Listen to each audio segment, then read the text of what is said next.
দর্শক, তিতুমীর কলেজকে বিশ্ববিদ্যালয়ে রূপান্তরের দাবিতে আজও গণ অনশন করছেন শিক্ষার্থীরা। এই বিষয়ে আরো খবর জানাতে আমাদের সঙ্গে যুক্ত হচ্ছেন আমাদের সহকর্মী সুলতান মাহমুদ আরিফ। আরিফ, সেখানকার বর্তমান অবস্থা কি, শিক্ষার্থীরা কি বলছেন, সবকিছু মিলে আমাদের জানাবেন।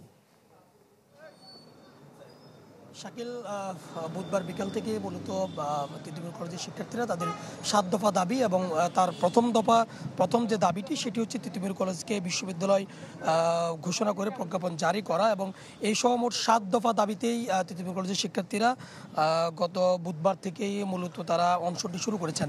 এবং আমরা দেখেছি যে সারা রাত তারা কিন্তু অনশনে ছিলেন, এবং সকালবেলা যখন আমরা আসছিলাম দেখলাম যে তারা আজও তাদের যে অনশন কর্মসূচি সেটি চালিয়ে যাচ্ছেন।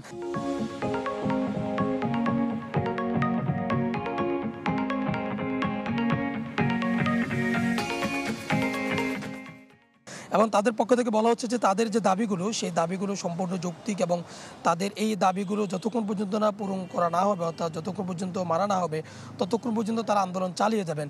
এবং তারা বলছেন যে তাদের আসলে তিতুমীর বিশ্ববিদ্যালয় ব্যতি রেখে এই নাম ব্যতি রেখে নতুন কোনো নাম যদি প্রস্তাবনা করা হয় কিংবা নতুন কোনো নামে বিশ্ববিদ্যালয় তৈরি করার চিন্তা করা হয়, এটি দ্বিচারিতার একটি সামিল, এমনটি তারা বলছেন। তারা বলছেন যে তিতুমীর বিশ্ববিদ্যালয়ের নামেই করাটাই শ্রেয়, এবং সে দাবিটি তারা তুলছেন।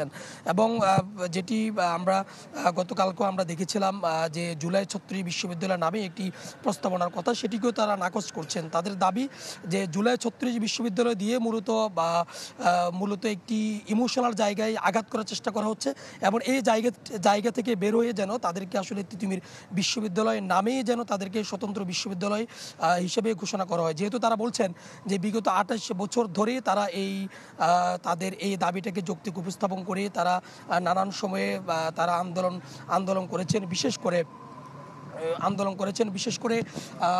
করে যখন স্বৈরাচার বলেন আর যাই বলেন, বিগত সরকার যখন দেশ ছেড়ে পালানোর পরে দেশের মধ্যে যে সংস্কার শুরু হয়েছে সেই সংস্কারের ধারাবাহিকতায় তাদের যে আন্দোলন, সেই আন্দোলনের বেগবান এবং আন্দোলনের দাবি আরও, এবং তাদের যে দাবিগুলো রয়েছে সেগুলো আরও উপস্থাপন হয়। এবং তারা বলছেন যে অন্তর্বর্তীকালীন সরকারের কাছে তাদের দাবি যেন সংস্কারের ছোঁয়ায় তাদের এই দাবিটি পূরণ করা হয়।